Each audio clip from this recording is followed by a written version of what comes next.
Olá pessoal, sejam bem-vindos a mais um vídeo. E agora o último vídeo sobre a série das reflexões do livro A Ilha do Conhecimento do Marcelo Gleiser. E a pergunta é a seguinte, nessa última reflexão. Essa ordem que a gente vê da natureza, ela é um produto das leis da natureza? Ela é um produto de Deus ou ela é de ambos? É uma pergunta que intriga todos nós. Certamente você que está ouvindo esse vídeo, está vendo o vídeo, está refletindo, né? De onde é que vêm as leis, o universo, como é que ele surgiu, né? Então, desde os nossos ancestrais, eles buscam, né, explicações para isso. E possivelmente nós faremos essa busca incessantemente ao longo de muito tempo e talvez de toda a nossa existência, porque há lacunas sempre quando nós damos um passo na ilha do conhecimento, mais coisas no horizonte tem para nós descobrirmos. Então, pelos números, né, expressos, a matemática se desenvolveu, né, a partir dessa busca do controle, né, do controle sobre nós mesmos, né, daquilo que nós desconhecemos. Então, os números servem como uma medida para a gente se guiar, né? O horário de almoçar, o horário de jantar. Então, nós temos um horário, o horário comercial do trabalho. Então, há um horário, um tempo para a gente se guiar, né? Que é uma convenção nossa, que demonstra a nossa criatividade, né? E nós temos as leis naturais, que são diferentes das leis dos homens, né? As nossas leis civis, elas são ordenadas para controlar o nosso comportamento em sociedade, correspondem aos valores morais de uma sociedade e que mudam no decorrer do tempo, né? Agora, as leis naturais, elas não mudam, né? Elas são imutáveis, porque elas, embora nós não as conhecemos direito, não as conheçamos direito, elas existem e nos pregam peças, né? A própria previsão do tempo, a cada 2 dias, 48 horas no máximo, nós temos uma dita previsão do tempo, né? Tudo pode mudar no outro dia. Então são pequenas previsões, modelos que a gente tem, né? E a matemática, ela também é um modelo, ela é uma aproximação da realidade.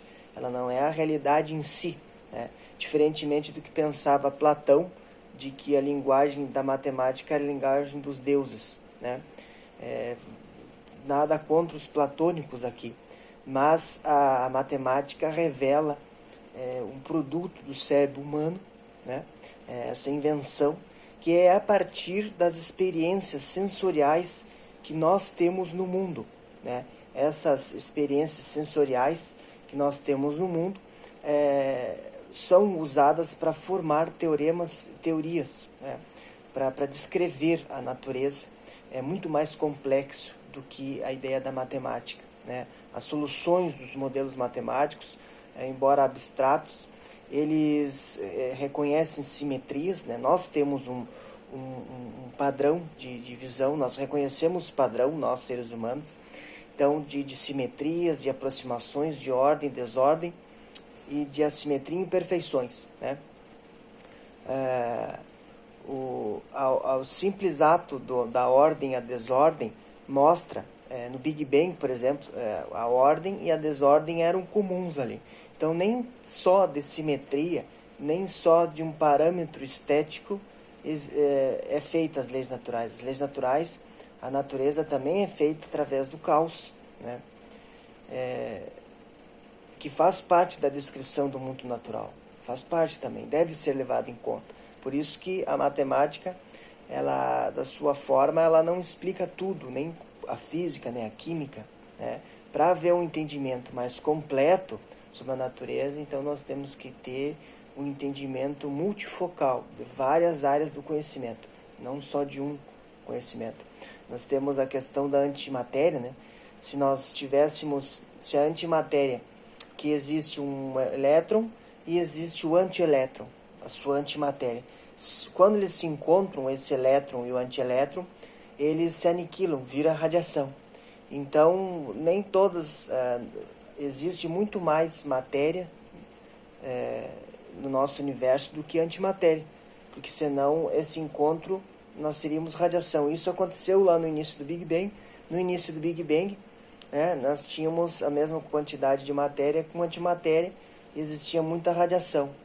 Para que nós possamos existir com matéria, então nós não encontramos a nossa antimatéria. Se a gente encontrar a nossa antimatéria, pum, viramos radiação.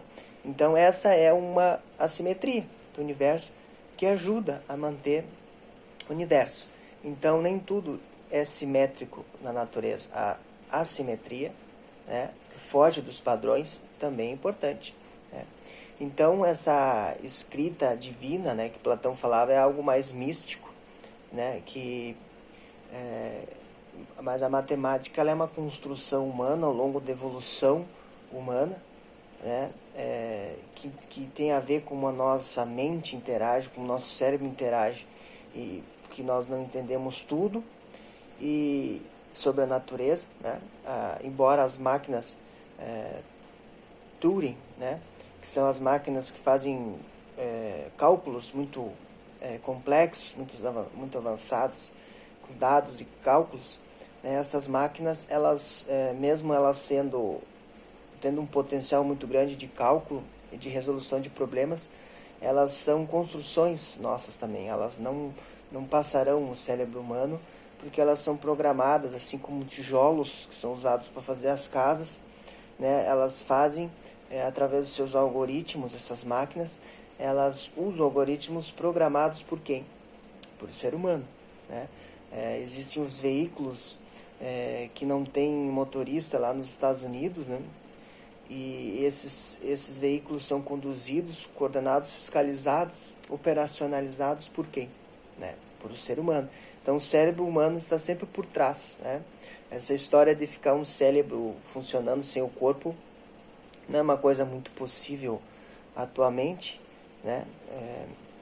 porque nós somos a única espécie capaz de refletir sobre a nossa existência, ao menos que o James Webb, agora desabrochando no universo, prove o contrário, mas nós somos a única espécie que pode refletir sobre a nossa existência, e a nossa realidade, ela depende de como a gente interpreta o mundo, de como olhamos o mundo e de como nós interpretamos o mundo.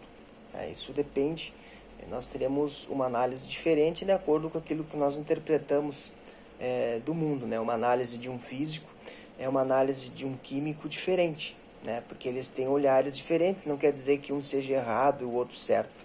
São visões diferentes, são partes de um espelho, que agregado um ao outro, então nós temos uma melhor compreensão do mundo.